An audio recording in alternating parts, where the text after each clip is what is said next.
Bueno, voy a empezar. Gracias por el espacio. La idea es compartir algunas cuestiones básicas.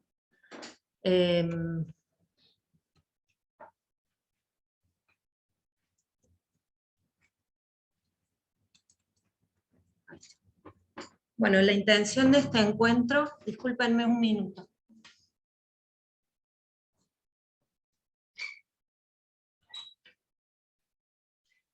Voy a arrancar hablando tomando un disparador, luego voy a mencionar algunas cuestiones básicas globales, eso a nivel provincial, y luego un par de diapositivas ya a modo de como una reflexión o intento a nivel de ejido. Como disparador voy a abordar el tema del cambio climático. ¿Se me escucha bien, Ramiro? Solo con la... Sí, se escucha perfecto. Perfecto. Bueno, por ahí la idea era que contáramos, hacer un poco más tipo taller, pero es un poquito tarde.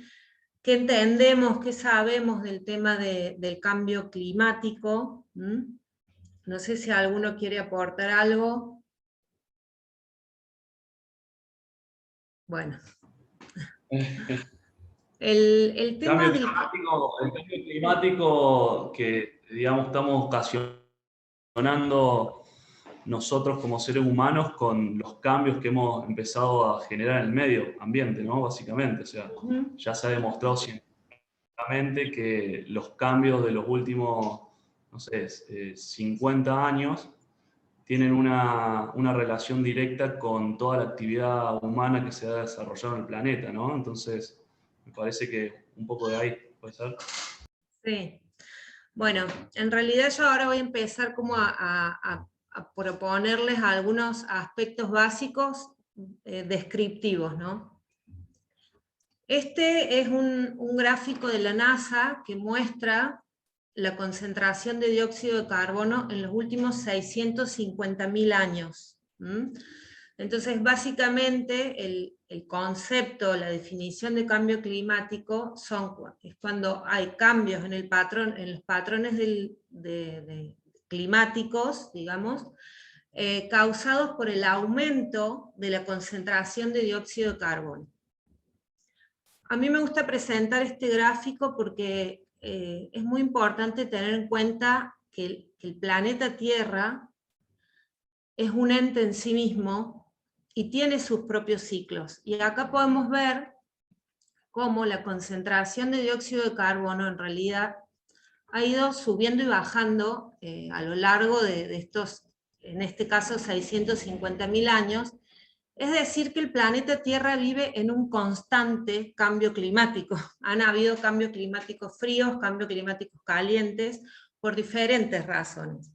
Sí, como vos decías, Ramiro, está demostrado que en los últimos 70 años, digamos, este cambio climático es cálido y es básicamente causado por la actividad del ser humano. No tanto como especie, sino más bien como cultura, como sociedad. En este sentido, les traigo un gráfico bastante, un esquema de Wikipedia, digamos, lo pueden consultar, de lo que es el ciclo del carbono. Entonces acá podemos observar cómo el carbono va teniendo todos sus movimientos. Fíjense que las cifras amarillas son los números, digamos, naturales. Las cifras blancas son los números retenidos y los números rojos son producto de la actividad del ser humano. Cuando uno se pone a investigar un poquito de estos temas como el planeta Tierra en lo que es la evolución de la vida, caemos en la cuenta de que el carbono en realidad en algún momento todos los elementos químicos eran, digamos, inorgánicos, estaban en la Tierra. El dióxido de carbono es una unión inorgánica, Y a través de la fotosíntesis que realizan las plantas es cuando empieza a generarse las uniones orgánicas. Esto yo sé que ustedes dicen, bueno, ¿qué tiene que ver? Pero el ciclo del carbono es básico para la vida, como el del agua, como el del oxígeno. Si alguno se ha puesto en el tema de la alimentación, pensemos en hidratos de carbono, que son las azúcares, las proteínas, que es con lo que conformamos los músculos, las grasas, todo eso son carbonos unidos orgánicamente, y las únicas capaces de unir orgánicamente carbono son las plantas a través de la fotosíntesis. Luego, bueno, podemos hacer una charla puntualmente del ciclo del carbono, pero no es la idea. Bien. Este estudio, les recomiendo este artículo que está acá abajo, ya es del 2010 o 16, no recuerdo bien. Es un estudio de científicos locales, donde muestra la diferencia entre una hectárea, bueno, acá estamos casi todos arquitectos, ingenieros, urbanistas, una hectárea es una manzana, 100%, cuánto secuestra, es decir, cuánto consumen una cobertura vegetal comparado con otra cobertura vegetal, cuánto consumen de dióxido de carbono una hectárea de un bosque chaqueño, en el caso de Villa Carlos Paz es un bosque chaqueño serrano, comparado con un campo de cultivo agrícola, en este caso es una hectárea de maíz maduro, ¿no?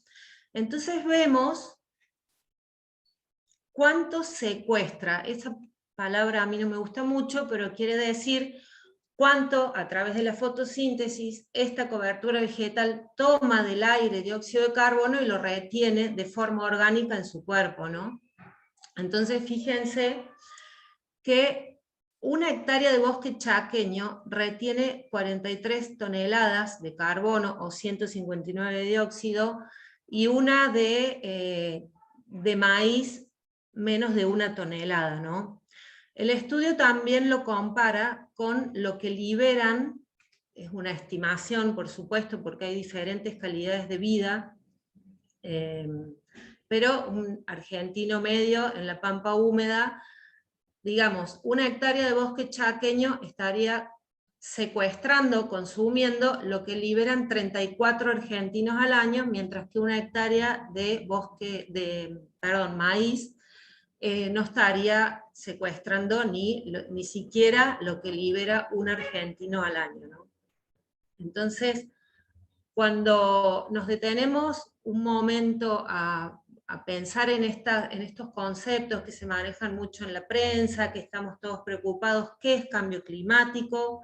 En realidad es un fenómeno para la Tierra como un ente en sí mismo natural.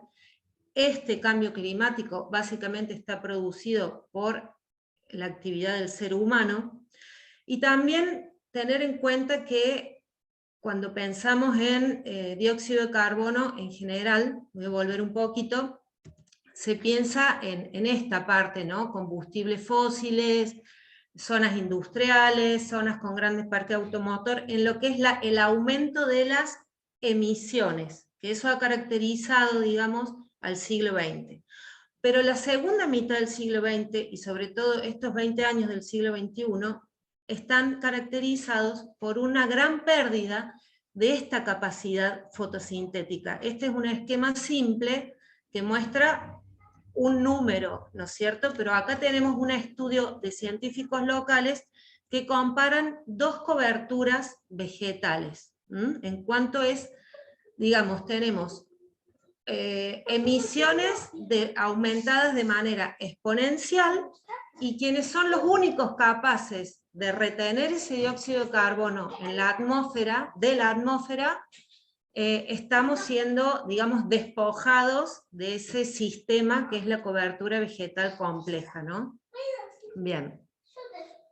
Si quieren preguntar algo, Ramiro o alguien, irlo diciendo en el chat, no hay problema. Bien, sigo.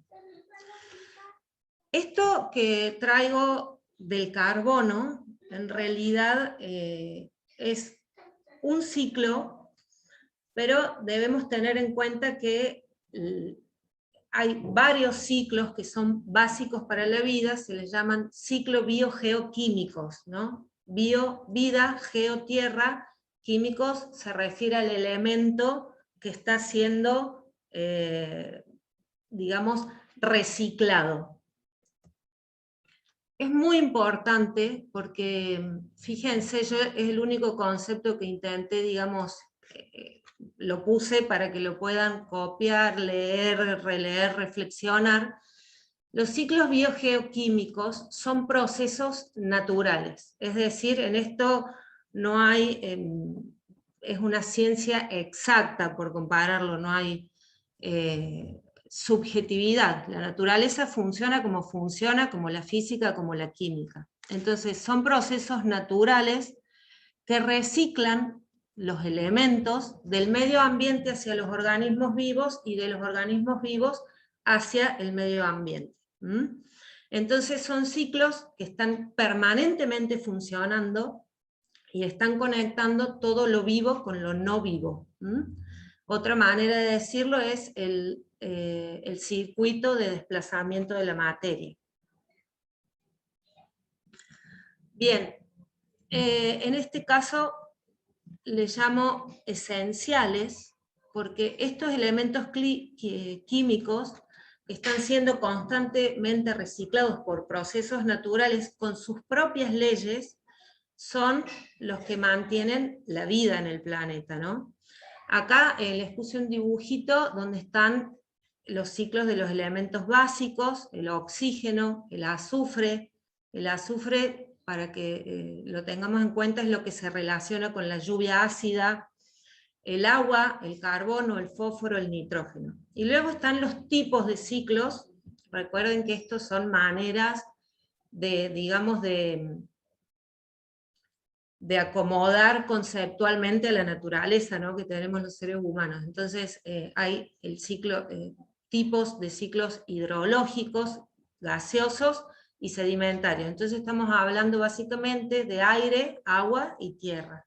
Son los medios de transporte por los cuales estos elementos químicos van transitando y cumpliendo los ciclos.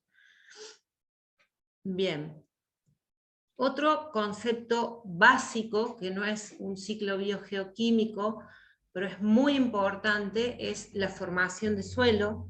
Estos dos dibujitos básicamente expresan lo mismo, son diferentes estéticas. La formación de suelo,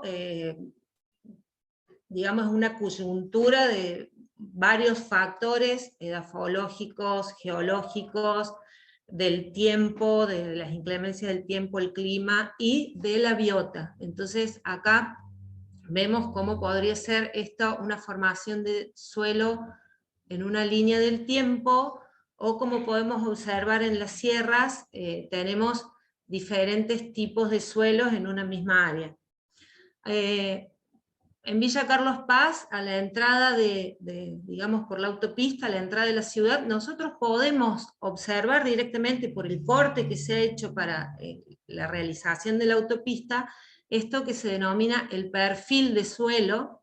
Estos dos dibujos son esquemas, no representan exactamente la situación local de la villa, porque en la villa se tiene, digamos, esto tiene una pendiente, y esto que sería el horizonte, digamos, de suelo maduro, es muy, muy, muy poco profundo, y entonces lo vuelve muy sensible cuando es despojado de la cobertura vegetal.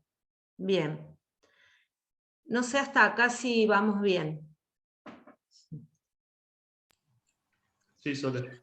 Sí, todo claro. Bueno, entonces... Sole, sí. Discúlpame, necesito hacer un par de preguntas y hacer un par de comentarios, porque yo me tengo que ir y está muy interesante y es una pena porque está buenísimo. ¿Cómo se puede colaborar para atenuar todos estos efectos? Vos empezaste con un gráfico que a partir de 1950 la emisión de dióxido de carbono se disparó. Esto a nivel mundial, o sea, no lo tenemos acá, a la generación. La mayor fuente está en otros lugares del mundo. Pero sin duda que, como estamos en el mismo planeta, en el mismo globo, con la misma atmósfera, termina redundando en perjudicar a nuestra zona también. Nosotros tenemos posibilidad de mejorar nuestra parte, por lo menos para que nuestro ecosistema empiece a mejorar. ¿Y cómo podemos hacerlo? Nosotros desde nuestro lugar. Por ejemplo, si tenemos que planificar algo para aportar mayor cantidad de agua al suelo, por ejemplo, o de atenuar o de demorar, o de atenuar los efectos de la construcción y de la urbanización, demorando el agua para que llegue a sus cauces normales. ¿Cómo podríamos hacerlo? ¿Tenés o hay algún plan como para poder atenuar esos efectos? Se me ocurre, por ejemplo, que si el agua que nosotros estamos captando en los techos de nuestras construcciones, o en la zona que impermeabilizamos del suelo, la podemos directamente canalizar al subsuelo, ¿eso ayudaría para la generación de un nuevo suelo? ¿Cómo podríamos hacer para poder ayudar desde nuestra parte? Bien, bueno, en realidad la exposición o la disertación sigue un par de diapositivas más, y la pregunta que vos haces, un poco creo que nadie tiene la respuesta así, esto se resuelve así, sino que es una búsqueda colectiva de los distintos sectores, y por eso estoy encantada y agradecida de poder hablar con ustedes, porque creo que el Consejo de Planificación Urbano-Ambiental justamente es uno de los caminos. Yo puedo hablar desde la parte de la vegetación, y un poco la idea es terminar, avanzar un poquito más, porque algunas de las bases para las respuestas están acá en la exposición y en las siguientes que podamos hacer. Así que, Bueno, Marcelo, voy a continuar un poquito más. Dale, discúlpame, yo me adelanté porque ya me tengo que ir y estaba muy No, no hay interesante. problema. No quería dejar Gracias. de hacer esta pregunta. Bueno, Gracias.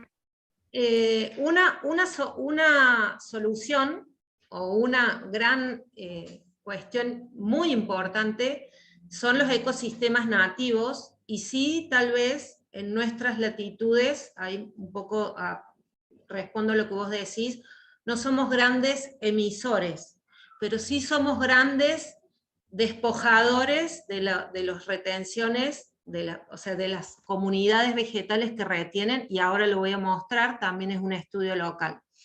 Los ecosistemas nativos, esto porque me parece que es muy importante, porque a veces hay como un imaginario en el colectivo de que un bosque es mucho más importante o mejor, por decirlo de alguna manera, que un pajonal, ¿no?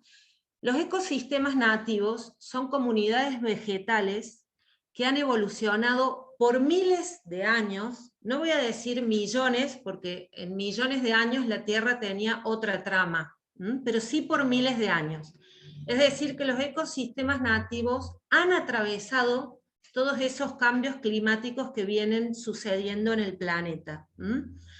Y son las comunidades vegetales que han ido evolucionando por distintos factores de la naturaleza, como por ejemplo los cambios de dióxido de carbono atmosféricos, en la concentración atmosférica, y han definido estos elementos de la naturaleza, comunidades vegetales especializadas en cada punto geográfico del planeta.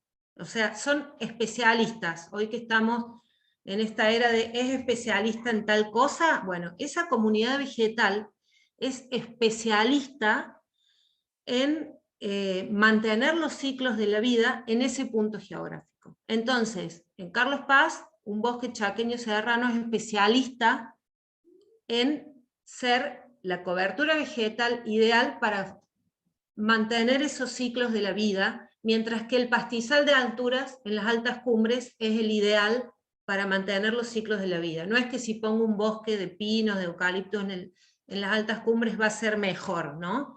Esa comunidad vegetal es especialista. Esto es muy importante porque de ahí viene todo el tema que ha venido en los últimos 30 años, por suerte, con el tema de los ecosistemas nativos.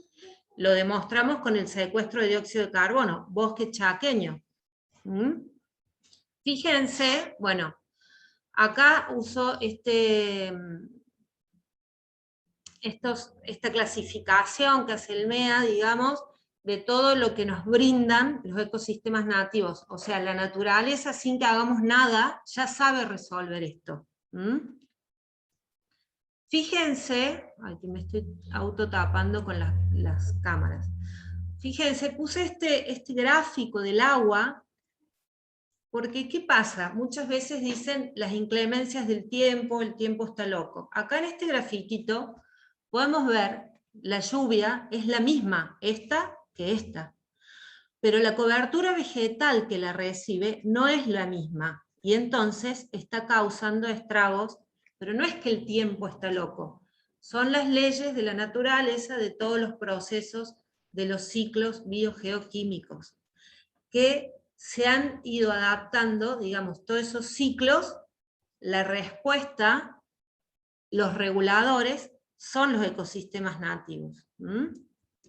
Bueno, despojar a la cobertura digamos, de la tierra, la superficie terrestre, de los ecosistemas nativos nos trae problemas en el ciclo hidrológico. También, si bien sabemos que en el tema del lago, las aguas negras y grises son fundamentales, pero también, digamos, cambios de la cobertura vegetal alimentan este problema. También la cuestión de la pérdida de suelo, la erosión, todas estas cárcavas que vemos en los gigantes o en la zona plana de la provincia, no son, digamos, naturales, son por la pérdida de la cobertura vegetal. Bien, hasta acá hemos descrito, digamos, lo que es a nivel global, como el planeta como un ente en sí mismo, cómo son sus ciclos. Hemos descrito muy rápidamente y muy básicamente, y qué función cumple la cobertura vegetal, digamos, original, los ecosistemas nativos. ¿Cómo está Córdoba hoy? Esto es de otro estudio que también es de científicos locales, les invito a leerlos, está ahí el link. Este grupo, que es de la Facultad de Ciencias Físicas Exactas y Naturales de la UNC, formó parte del Premio Nobel 2007 a Cambio Climático, y hacen este mapa, ¿no?, de coberturas vegetal en la provincia de Córdoba. ¿Cómo estamos hoy? En realidad ya 2004. Entonces, fíjense, nosotros tenemos la cobertura vegetal original de nuestro territorio, son bosques maduros. El bosque maduro hoy en día es muy difícil de ver porque siempre está en una etapa, sería otra charla, ¿no?, pero de la sucesión biológica. Entonces, casi toda la provincia era un bosque chaqueño maduro. Solamente vemos blanco, esta franja blanca en realidad es más por este lado, pero bueno, esto es un mapa de 1904, que no estaba Google Earth, que corresponde a lo que sería pampa húmeda, que es otro tipo de cobertura vegetal, no es boscosa. Después tenemos la Mar Chiquita, las salinas, y las altas cumbres, que por distintas cuestiones evolutivas y del paisaje, tiene mucho de lo que serían las comunidades vegetales andinas, ¿no? Con la altitud hace que sea otra trama vegetal. Sí hay bosques también en las quebradas, pero fíjense, mirá, recién en la pregunta Marcelo decía, nuestro punto del planeta no es justamente el que más emitimos. Y bueno, puede ser que no es el que más emitimos, no tenemos un parque industrial como Londres, por decirlo, pero sí somos grandes despojadores de la cobertura vegetal original. Entonces, fíjense, bosque maduro es el verde botella, digamos el verde más oscuro. Bosques de sustitución, esto es cuando un bosque maduro, que es el ecosistema nativo, está en un punto, en una complejidad vegetal estable, no puede pasar a nada más. Ha logrado mantener esos ciclos y la trama vegetal se mantiene constante. En cambio, cuando hay un evento, ya sea un fuego, una topadora o lo que sea, que despoja de ese bosque maduro, empieza como a haber comunidades transitorias, primero herbáceas, después matorrales, luego arbustales, bosques de sustitución, hasta que vuelve a estar en esa etapa madura en la que no pasa nada más, digamos. Ustedes lo pueden ver a esto por el tema de los fuegos. Ahora, en el verano pasado, después de los fuegos, van a haber visto toda la montaña como de repente se puso, se reverdeció toda, que brotaron las herbáceas, y se pueden ver distintos bosques de sustitución o matorrales en función del evento fuego, cómo están esas comunidades transitorias, ¿no? Pero bueno, fíjense cómo estamos a nivel provincial. Los bosques maduros, esos que retienen muchísimo dióxido de carbono, quedan apenitas unas manchas, acá serían las sierras chicas, después tenemos bosques de sustitución, matorrales, y todo esto blanco, otros tipos de cobertura vegetal que podría ser.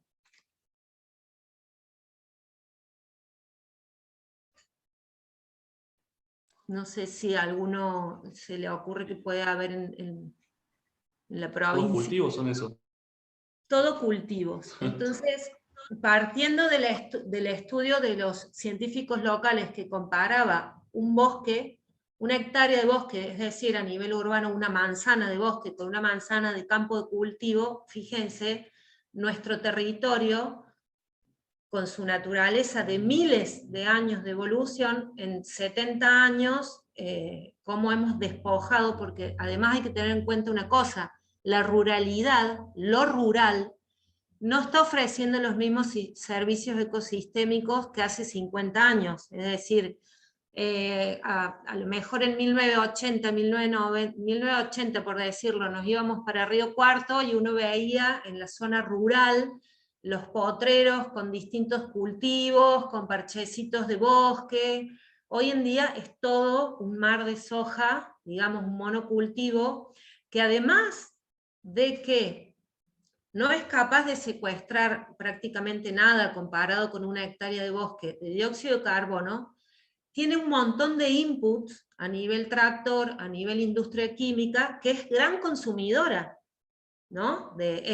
Emisora de dióxido de carbono por el paquete tecnológico que consume una cobertura vegetal de origen agroindustrial. No sé si me están siguiendo. ¿Mm?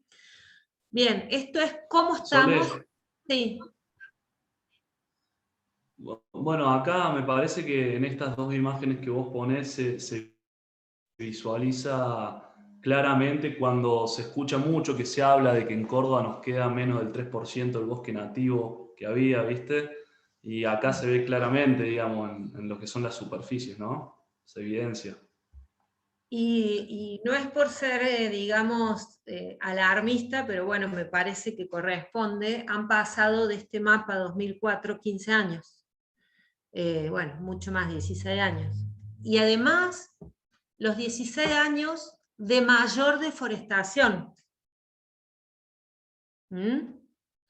Bien, después algo que les voy a compartir ahora que me parece fundamental, que muchas veces sale en los debates, los escucho, es el tema de la ley de bosques y por qué hay tanta tensión entre los distintos actores con esta temática. Bien, les recuerdo que en 2010, digamos en realidad en 2007, la Nación, a raíz de unos eventos también de una... no recuerdo en este momento, creo que en Salta, es que hacen la Ley Nacional de Bosques Nativos, donde encomiendan a cada provincia realizar o sea, tienen autonomía las provincias para hacer su propia ley provincial de bosque nativo. Bien. Esa ley nacional indicaba a cada provincia a realizar un ordenamiento territorial del bosque nativo. De hecho, era una ley que debía ser con participación ciudadana. En el caso de Córdoba hubo 2 años de trabajo donde participaron las 3 universidades, donde participó todo el sector, digamos, de la rural, el movimiento campesino, las ONG ambientalistas, todo actor social, institucional, ciudadano, o sea, toda la trama social del momento, que de alguna manera estaba vinculada a la cuestión ambiental, participó durante 2 años de la elaboración de la ley provincial. Bien, la ley provincial fue aprobada en el 2010, en agosto, por la legislatura de la provincia, todo el texto tal cual lo presenta la Comisión de Ordenamiento Territorial del Bosque Nativo. Pero la comisión presentó este mapa, que ustedes conocen bien el significado. En el verde podés hacer lo que quieras, en el rojo conservar al máximo, en el amarillo algunas actividades. Ese día, en 2010, la legislatura cordobesa, digamos, aprueba el texto de la ley que presenta la comisión tal cual, pero aprueba este mapa, que es el que nos rige hoy en día. Entonces, por eso hay mucho descontento, digamos, o mucha tensión, como les decía, desde los distintos actores que participaron en la elaboración de esa ley. ¿Por qué? Porque la ley nacional decía que lo que la comisión presentara debía ser vinculante, es decir, las legislaturas debían aprobar lo que la comisión presentara, dado que era muy representativo, ¿no? Entonces, muchos sectores, de hecho hay, desde el 2011 creo, el Defensor del Pueblo de la Nación tiene un juicio con Córdoba, porque consideran que la ley aprobada en 2010 es inconstitucional. Además, otra cosa que se le critica a la ley, y también acá ha salido mucho en los debates, es que la ley provincial no está georreferenciada. Es decir, estas zonas rojas, amarillas y verdes, al no estar georreferenciadas en la ley, en el apéndice de la ley provincial, las comunas, municipios, digamos, no tienen en claro hasta dónde está lo rojo y lo amarillo. Y otra cuestión muy importante es que la ley nacional, digamos, indica que las legislaturas deben cada 5 años revisar el mapa y siempre ir a más conservación. Entonces, fíjense la historia un poquito de Córdoba, en el verano 2015-2016, que hubo un gran movimiento, no así en el 2010, que fue bastante como, digamos, la sociedad no respondió, salvo los sectores que estaban vinculados a esto del mapa, ¿no? En 2015-16 se intentó modificar la ley que nos rige, pero en este caso querían cambiar el texto de la ley. Y en ese caso la propuesta de cambio era que donde la provincia, digamos, aprueba ciertas actividades, y si vos presentás un proyecto y todo, una propuesta con el impacto ambiental, y la Córdoba Agencia Ambiente te lo aprueba, vos podés desmontar, por ejemplo, para hacer ese proyecto que fue aprobado. O sea, en ciertos casos la ley te permite desmontar. El desmonte siempre es mecánico. En 2015 querían aprobar el desmonte químico, es decir, pasar con una avioneta, con un herbicida y matar el monte no mecánicamente, sino químicamente. Entonces ya en ese momento sí fue una gran respuesta masiva, no sé si se acuerdan, en el verano del 2016, hubo un gran movimiento acá en la catedral, estuvo Doña Jovita o algunos artistas así medios conocidos, hubo un gran movimiento para frenar esta propuesta de cambio. Y le hubiera tocado a la provincia en 2020 volver a revisar el ordenamiento territorial. Entonces a veces desde la provincia se dice que no se está cobrando, porque la nación pasa un dinero por la conservación de los bosques nativos, que no se está cobrando, pero no se está cobrando, la nación dice, porque Córdoba no está cumpliendo con, digamos, la ley. Entonces, esto es importante, que Consejo se tenga en cuenta, porque de acá surgen tantas tensiones de los distintos actores en cuanto a la conservación del bosque, de la ley, de las zonas rojas, amarillas, la autopista y todo lo que nos está atravesando en este momento, que en realidad a lo mejor a algunos sectores o a algunos nos enteramos ahora, pero en realidad para los que estamos en esto hace tiempo viene siendo un desfasaje de hace varios años ya, en cuanto a cuestiones legales, en cuanto a la participación ciudadana, bueno, etcétera, etcétera. Bien, hasta aquí la intención mía fue, digamos, exponer de alguna manera cuestiones descriptivas sin emitir alguna opinión. Esto a nivel global, a nivel provincial, los ecosistemas nativos, su rol es una cuestión descriptiva, digamos, es como suceden las cosas, ¿no? Ahora un poco la idea es justamente lo que atañe a este Consejo de Planificación Urbano-Ambiental y lo que se puede aportar desde los distintos actores, un poco lo que decía Marcelo, cómo respondemos a nivel local a las problemáticas a medida que aumentamos el tamaño regional, ¿no? Desde provincia, nación y a nivel global, porque es como que hay una presión de las megaregiones hacia lo local, y a nivel local hay que estar dispuestos a responder, y a la vez es una construcción desde lo local para ir cambiando a nivel general, ¿no? Bien, un poco voy a poner 3 diapositivas más que le estuve dando vueltas, y en realidad es una invitación. Podemos hacer todos los talleres que quieran, abrir el diálogo, debate, buscar formas de trabajo. Esto que voy a presentar es como una idea, una intención y una mirada como persona, como profesional, como ciudadana, ¿no? En definitiva.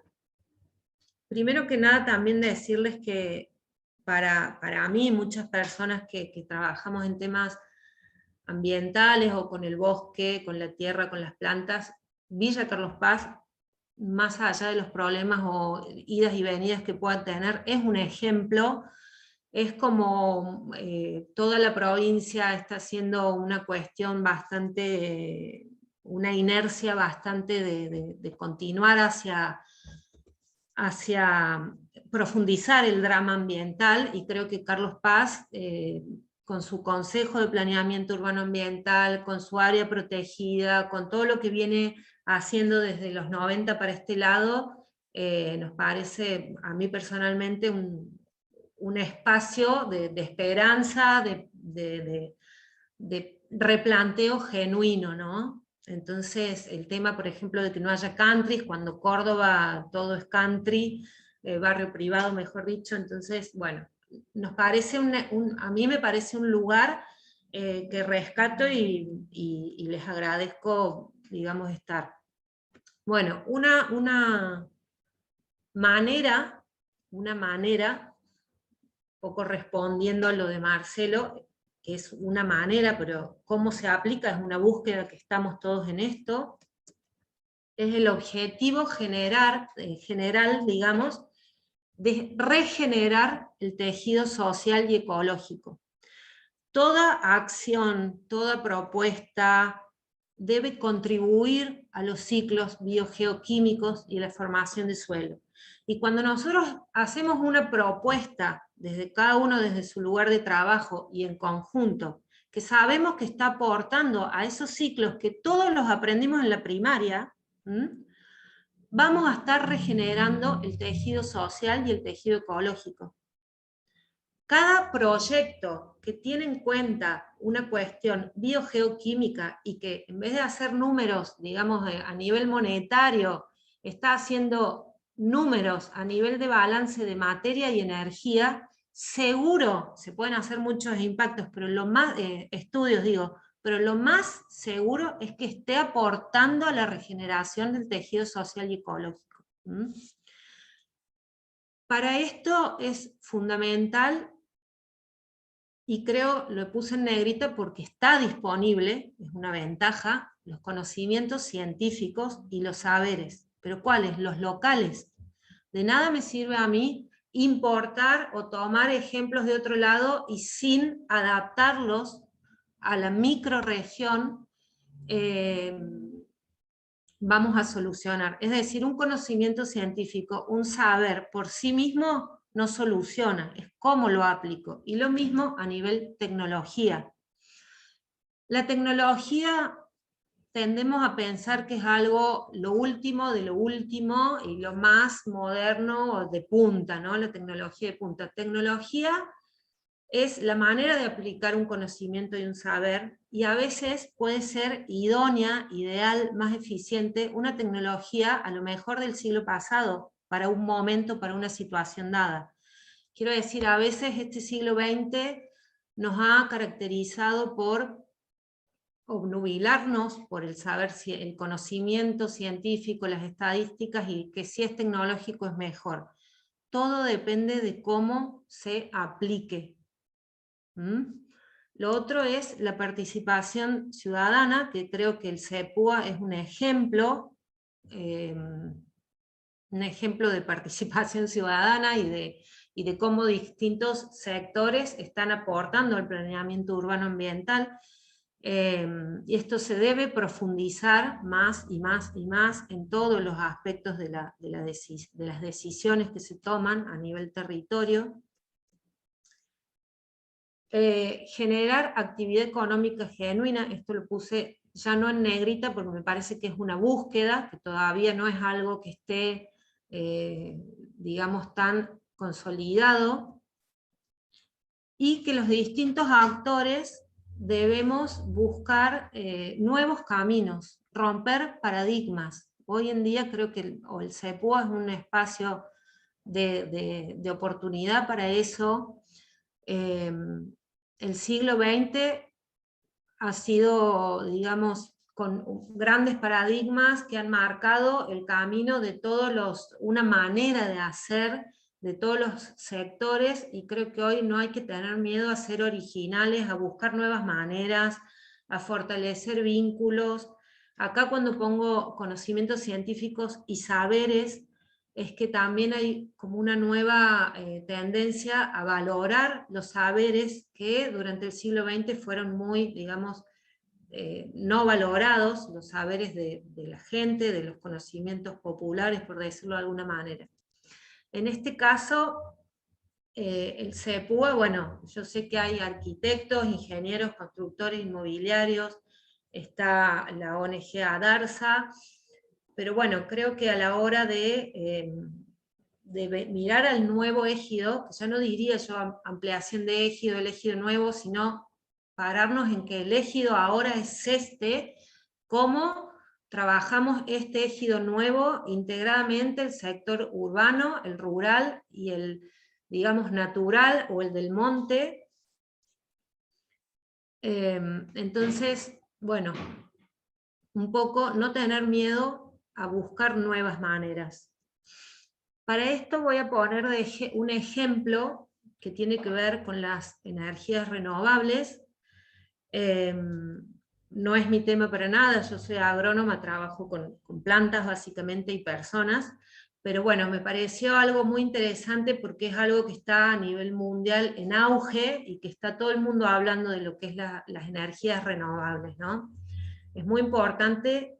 En Carlos Paz han dado un paso tremendo también, que es, digamos, estatizar el agua de alguna manera. Entonces, las energías, quién produce energía, cómo se produce esa energía, cómo se distribuye la energía. Es algo como que lo planteo en voz alta con ustedes, ¿verdad? Este sería el paradigma que considero fue consolidado en el siglo XX, mega propuestas, mega soluciones, mega inversiones para un problema o lo que sea, como en este caso las energías, ¿no? Estas dos fotos son de territorio español, que es, digamos, uno de los países a nivel europeo que fue puntero en el tema de la energía eólica y la energía solar. Evidentemente ha tenido inversiones de todos lados, pero en Europa es donde más sol hay, y hoy en día se están replanteando muchos temas que tienen que ver no tanto en la tecnología aplicada, sino en cómo se gestiona a nivel territorio y de actores toda esta tecnología. Entonces, yo siempre me pregunto, en Córdoba, un lugar ideal para tener, le llaman huertos solares o parques eólicos, serían las... Disculpen que me estoy quedando sin batería.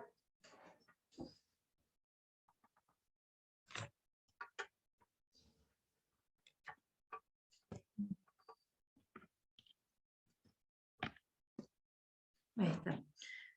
Sería la Pampa de Achala, ¿no? Como un lugar ideal en el que, ¿sí?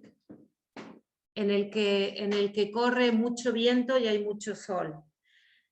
Entonces hay que tener mucho ojo de cómo aplicamos la tecnología, porque supongamos que mañana viene una mega propuesta de llenar de paneles solares las sierras grandes, las altas cumbres.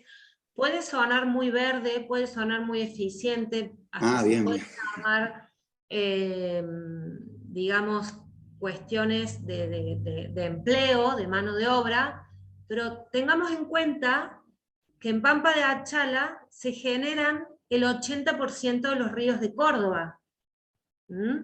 Entonces hay que tener mucho ojo a la hora de aplicar una tecnología.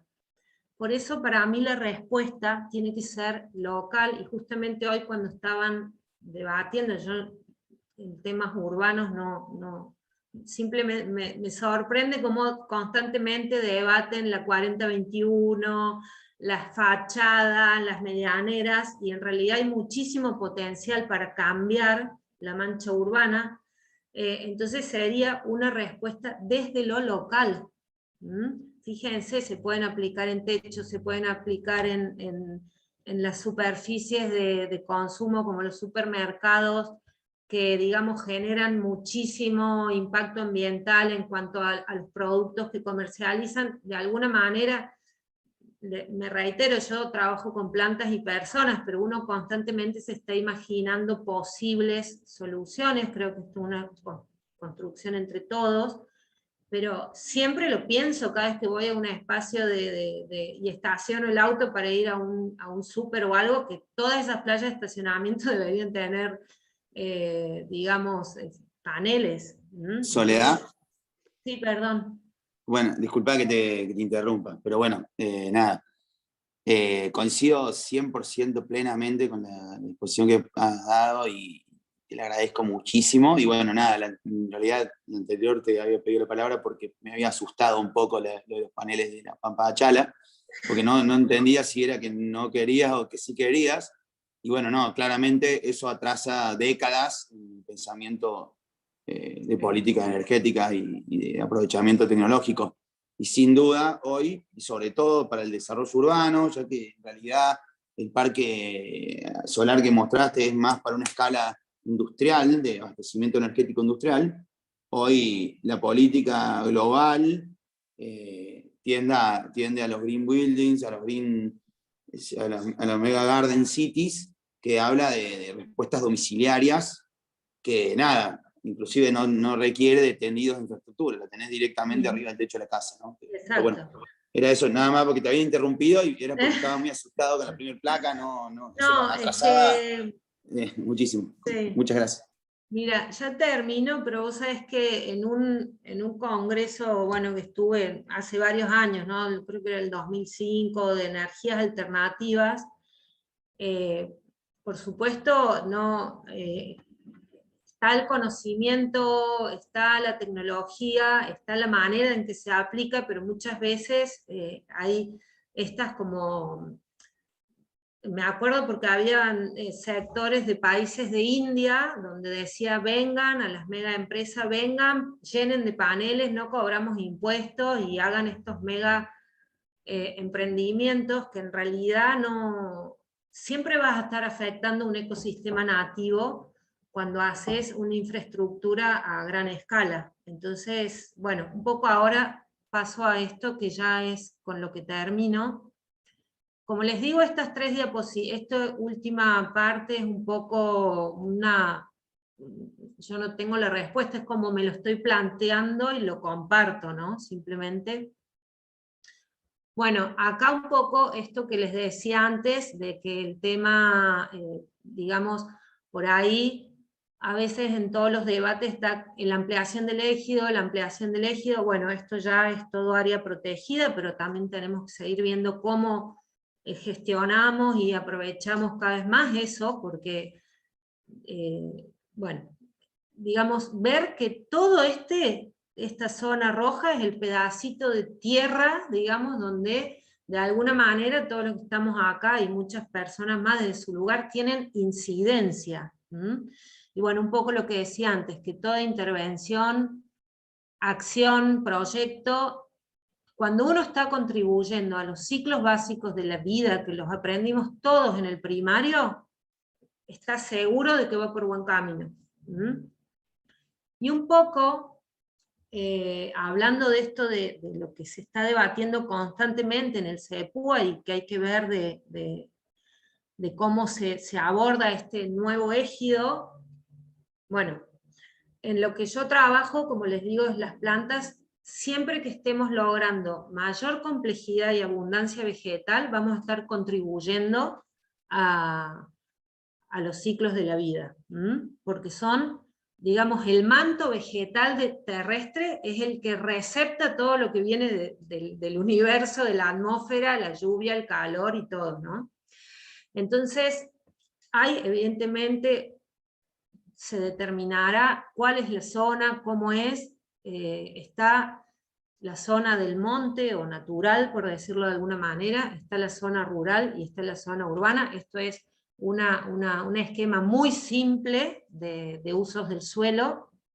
Ojalá, digamos, yo algún día pudiera participar de una mesa, así como hay ingenieros, arquitectos, constructores inmobiliarios, de qué hacemos con el rural y el monte, porque hay miles de maneras de aprovechar este territorio. Lo que sí me gustaría que romper un poco con esta idea de que cuando uno tiene un monte no pasa más nada. Hay un montón de alternativas, de actividades económicas cuando uno tiene un monte.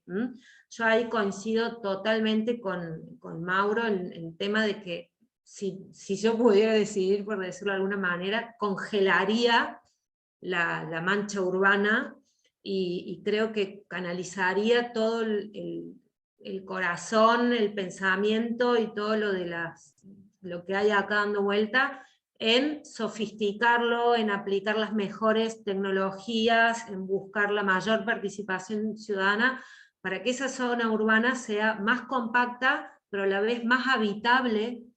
La zona rural hay muchísimas maneras de trabajarlo, como es la agroecología, el turismo rural. De hecho, a mí una de las cosas que esto es en lo que yo, digamos, puedo aportar más que agroecología, lo que me dedico a investigar y estudiar más es la permacultura, que es una, digamos, dentro de lo que es la zona rural, o lo que sería la agroindustria o ganadería agrícola ganadera, desde 1950 para este lado, con la Revolución Verde, digamos, generó todo un paquete tecnológico que se llegó a todas partes del mundo y que hoy en día, ya hace 30, 40 años o más, estamos viendo los efectos secundarios negativos de esa manera de aprovechar, digamos, a nivel agrícola ganadero la tierra, de que no va, y a partir de ahí surgieron un montón de cosas. Van a escuchar agricultura orgánica, agroecología, agricultura biodinámica, permacultura, hay un montón de maneras de respuestas y alternativas para eso. Entonces, bueno, yo simplemente les agradezco el haberme escuchado y creo que digamos, hasta el punto que presenté la ley provincial es una cuestión descriptiva y que creo que siempre hay que volver a eso porque es en definitiva lo que sustenta la vida. Y después, sí, todo esto que hablamos a nivel local, podemos estar horas, y de verdad, no por pasar el rato, sino buscando alternativas. Recién cuando hablaban de los jardines verticales, bueno, yo soy una de las que hay que tener en cuenta, más allá del costo económico, si digamos, yo tengo inputs químicos. El mantenimiento del jardín vertical tiene muchas maneras. Entonces a lo mejor hay maneras con enredaderas, como pasa en otras partes del mundo, con la falsa parra, hay muchas maneras de reverdecer paredes.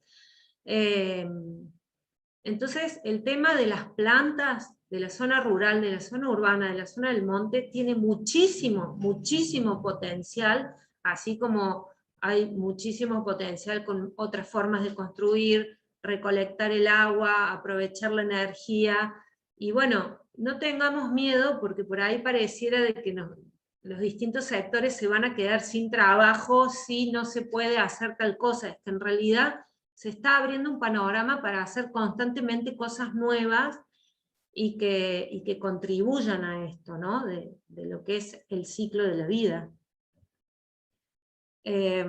Bueno, no sé si quieren preguntarme algo. Bueno, esto yo lo pongo, discúlpenme, siempre cuando cierro las charlas, porque me parece, es un chiste de Quino, la frase que está acá arriba es lo que piensa este señor mientras ve la tele, y creo que un poco es lo que tenemos que ir reflexionando todos desde cada uno, desde su lugar de trabajo y de vida, ¿no? En mi caso, yo hice imagínense que soy ingeniera agrónoma, y todo lo que está, digamos, dominando la manera de producir y trabajar la tierra, es como que no me parece que sea el camino a seguir. Entonces es una constante replanteo, ¿no? desde la profesión a la cual una misma pertenece. Así que bueno, por mi parte, nada más. Bien, Sole. ¿Puedo tomar la palabra? Bueno, en principio, muchas gracias por la charla. Muy buena. De hecho, también me acuerdo que hace un mes atrás o algo así, Liliana me pasó unos links de unas charlas que se daba de todo esto que decís vos, de la agroecología, de ecología biodinámica.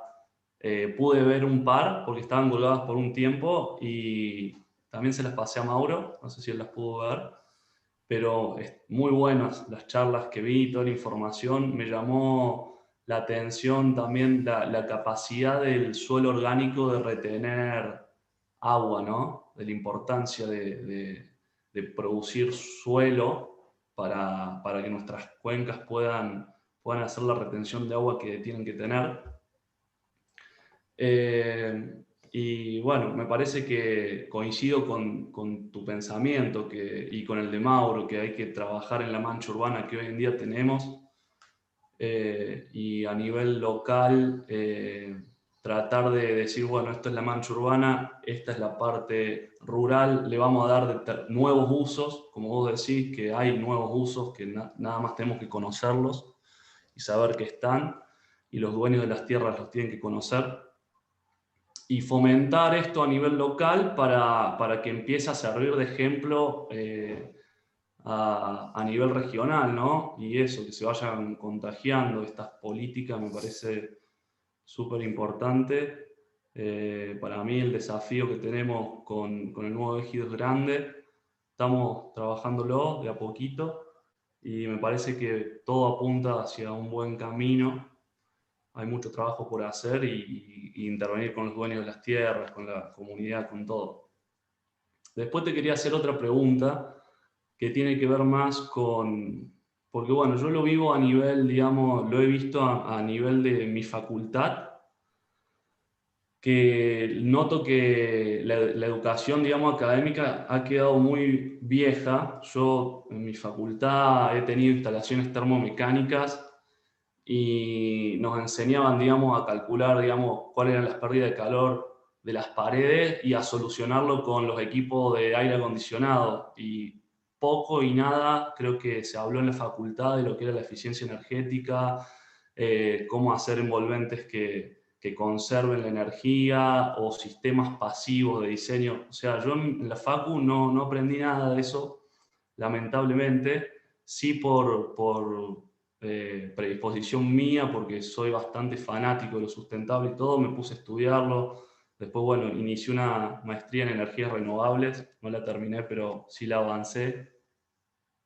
Y quería consultarte a vos porque cuando por ahí veo agrónomos, amigos o colegas, veo también que tienen un chip que yo lo veo como muy de anticuado del siglo XX y no el chip nuevo de todas estas cosas que estás planteando vos. Y me preocupa eso porque es muy grande el impacto de los cultivos, ¿no? Y donde se puede poner cultivo, ponemos cultivo y metemos agroquímicos. Entonces, quería consultarte un poco eso. ¿Cómo ves vos ahí la parte de la educación del ingeniero agrónomo? ¿Está muy viejo o está empezando a haber estos cambios? Bueno, yo creo que esto, digamos, es general para toda la parte académica de la universidad. Yo creo que es un conocimiento que está bueno tener, pero tampoco está bueno idealizarlo como si fuera el conocimiento. Por eso es muy importante escuchar todo lo alternativo. Esto pasa en medicina, pasa en arquitectura, pasa en ingeniería, pasa en agronomía. Agronomía, por lo menos en la Facultad de Córdoba, la verdad es que yo le hice hasta tercer año, después terminé en la Politécnica de Cataluña, convalidé, terminé allá, pero digamos, es una formación orientada a una industria agroalimentaria, y de hecho cuando yo empecé en el 97 hubo varios cambios de planes, pero por ejemplo el campesinado, por decirlo, los campesinos, están vistos como algo atrasado que hay que ir a modernizar, y de hecho son los únicos que han sabido conservar el bosque nativo. Esas manchitas verdes que se ven al noroeste son porque son comunidades campesinas, y un poco también hay que romper con el esquema del pobre o el rico, porque en realidad la manera de producir campesina soporta, alimenta y sostiene aún muchísimas más familias que a un megacampo a lo mejor de soja cerca de Río Cuarto. Entonces, bueno, son paradigmas que sí, yo creo que uno el conocimiento universitario lo tiene que tomar, adoptar, entender, desafiar, replantear y buscar por otros lados, no es el único, y esto creo que pasa en todo. Algo que quería mencionar, que por ahí me parece muy importante en esto de rescatar los ciclos de la Tierra, ¿no? Y intentar alejar la cámara en cuanto al tiempo.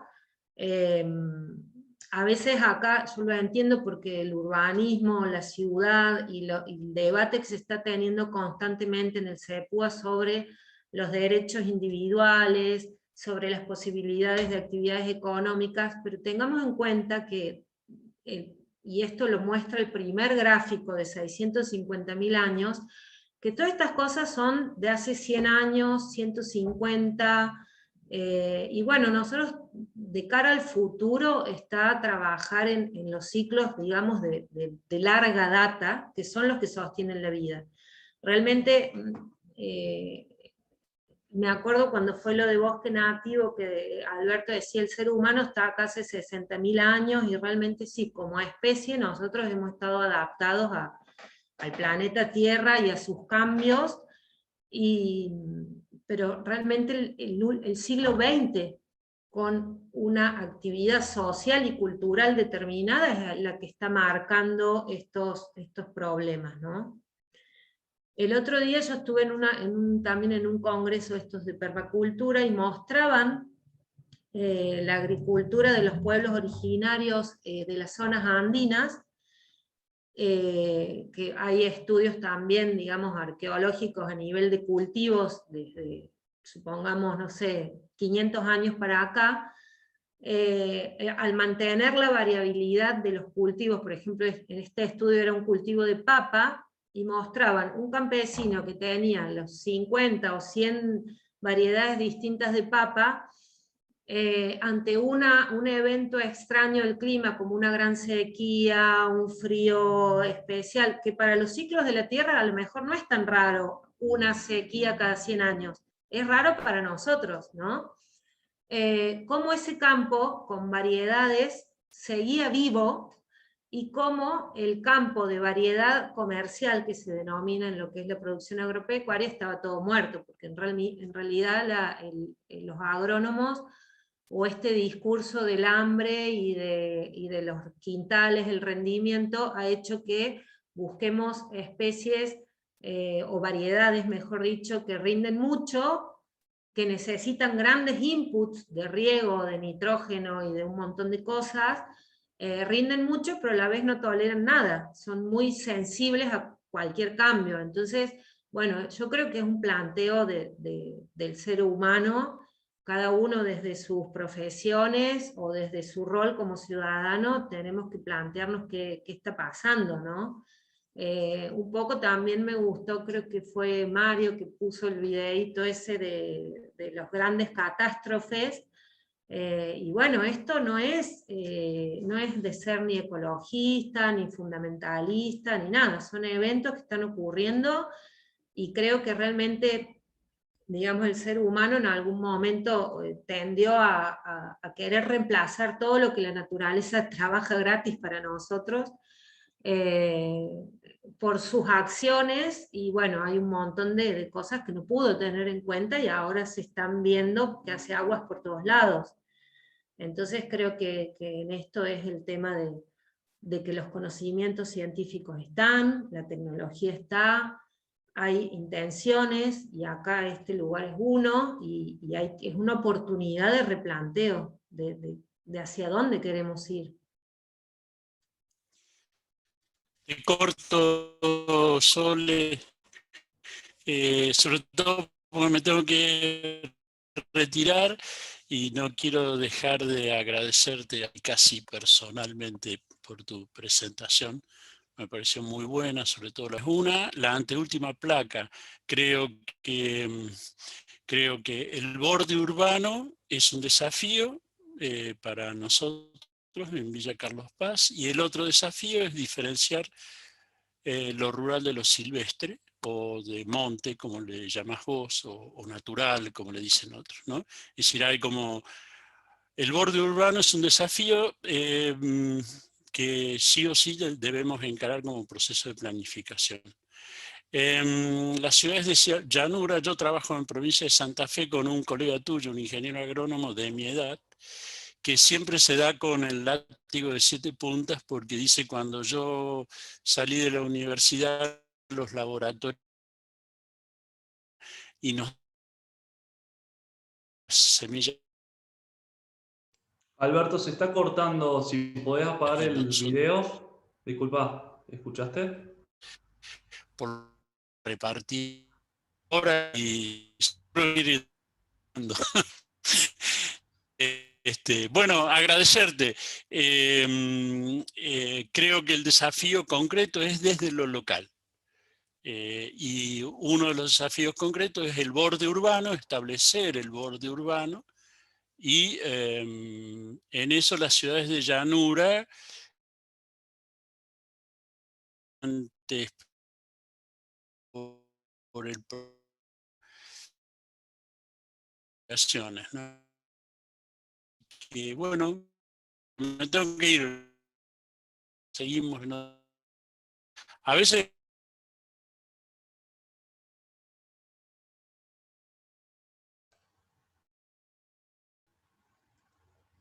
Alberto se cortó, no se escuchó bien el final. Pero bueno, no sé si alguno más quiere hacer algún aporte. Saludos, Alberto. Bueno, si nadie más toma la palabra, agradecerte, Soledad, la charla. No sé si queda pendiente algo, porque nombraste algo como para ver en un próximo por ahí reunión. La próxima reunión, en realidad el tema que seguía era debatir un poco, ahí estoy buscando el orden del día, ¿no? Debate de la visión de la zona ampliada, que me parece que es un poco lo que estuvimos haciendo recién. Así que la idea por ahí sería, ya que hay muchos de los integrantes que se tuvieron que ir por diversos motivos de horario, me parece que está bueno para la charla de la siguiente reunión arrancar con eso, plantear un poquito, o sea, hacer un poquito de rebobinar lo que se planteó hoy y que debatamos un poquito, ¿no? Todos, cuál es un poco la visión. Que como había dicho Liliana, nos deberíamos tomar ese tiempo de debate entre todos, porque me parece que tampoco lo tenemos, no tenemos en claro cuáles son los pensamientos de cada uno y está bueno que lo veamos para seguir avanzando. Así que bueno, gracias Sole por la charla. Para la próxima reunión, si podés sumarte, estaría bueno. Y nos vemos en la... A ver, Liliana, adelante. Sí. Estás muteada, Liliana. Estás muteada. Perdón. Esto que solo decía que el desastre siempre ocurre en otro lado y aparte a veces vemos todo este tipo de información, pero nos cuesta hacer la transferencia, es como nos cuesta tomar conciencia en los cambios alimenticios, en los cambios de vida, es decir, todos sabemos lo que es bueno para vivir mejor cada uno de nosotros y el gran desafío es cómo hacemos para incorporarlo a nuestras rutinas, ¿no? Esto que dice que el secreto de nuestro destino se esconde en nuestras rutinas, es una frase que vos, Ramiro, la habrás visto porque nos mandaron en la red de innovación local y me pareció bastante inquietante y es real. Entonces, mientras Sole tiró lo de la hectárea que capturaba el dióxido de carbono de 34 personas, me puse a hacer un ejercicio matemático mientras la escuchaba, y con las 4.149 hectáreas que nosotros tendríamos de área protegida, si se consolidaran las 4 áreas, la del oeste, la de los arroyos, el AP1 y el AP Norte, nosotros estaríamos capturando, sumándole un 30%, tomando un FOS promedio de la ciudad consolidada de un 70%, porque el centro está casi todo impermeabilizado y en el resto hay entre un 60 y un 70 en la realidad, nos da que capturaríamos 160.000, el dióxido de carbono de 160.000 habitantes nosotros con esas áreas. Aunque siguiéramos tomando solamente las protegidas, ¿no es cierto? Habría que ver qué se hace con el resto de las zonas. Nosotros en el día en el verano, en un horario pico de máxima ocupación, podemos llegar a tener 300.000 personas, y quizás más, porque no tengo las últimas estadísticas. Es decir, que si nosotros apuntamos a transferir esto y decir, no, el desastre planetario no pasa en otro lado, sino que veamos cómo ser autosustentables nosotros, es decir, nosotros contrarrestar nuestras emisiones, nosotros producir nuestra energía, cerrar este círculo virtuoso, en verdad tenemos que transferir estos números a las áreas protegidas, así como los 10 metros por habitante, las 34 personas que producen dióxido de carbono absorbido por este espacio, nos da eso. Es decir, miren que yo ahora, como me puse a hacer números, jugar en función de lo que decían las imágenes de Soledad, y ahí tenemos otro argumento de oro, digamos, cuando a veces dicen, ¿cómo? A ver, que achiquemos la zona roja, la corramos. No, no es solamente el tema de la propiedad privada y el debate, que es otro debate que nos tenemos que dar y que nos estamos dando. Si estas cosas las tomamos en serio, bueno, tomémoslas en serio y aceptemos el desafío y veamos cómo equilibramos las cargas y pagamos los costos.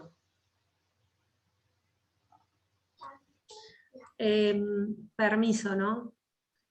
Yo desde lo mío, como que puse estas flechas de zona monte, zona rural y zona urbana, porque en cuanto a esto de la complejidad y abundancia vegetal, digamos, creo que si se pudiera ruralizar de alguna manera la ciudad en cuanto a tener estas costumbres de que una unidad agrícola antes tenía su propia agua, recolectaba, ¿no?, su propio alimento, digamos, transferir esas viejas costumbres rurales a los ciudadanos urbanos, que sobre todo creo que la gente tiene ganas. No sería algo de afuera que uno dice, lo veo yo constantemente en los talleres, en las consultas, cada vez más los ciudadanos tienen ganas de tener su huerta, de tener de que si tienen un árbol en la vereda, el auto lo estacionan, o sea, hay, digamos, si uno intenta complejizar del monte lo rural y lo rural hacia la ciudad, poco a poco se va generando incluso, como les digo, trabajos, maneras nuevas de hacer. Entonces, me gustaba la idea de pensar en esto, en que, digamos, monte, rural o urbano, no es que se congela la actividad, se renueva, se reinventa, e incluso todo lo que es, digamos, sustentable, sostenible, o contribuye a los ciclos de la vida, en general genera más fuentes de trabajo, ¿no?